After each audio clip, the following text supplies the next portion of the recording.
నేను నా జీవితంలో ఎన్నో రీసెర్చ్లు చేశాను, కానీ ఈ తామోగర్ సివిలైజేషన్పై చేసిన రీసెర్చ్లో చాలా వింతైన విషయాలను చూశాను. ఎలా వాళ్ళు ఒక్క రాత్రిలో చరిత్ర నుంచి అదృశ్యమయ్యారు.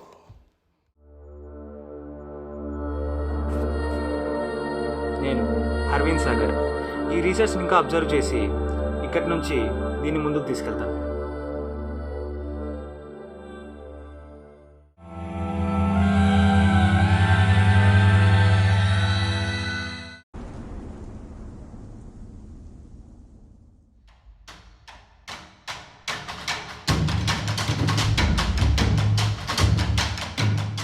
మనిషికి చనిపోయే క్షణం వచ్చినప్పుడు దాన్ని స్వీకరించడం తప్ప వేరే మార్గం లేదు.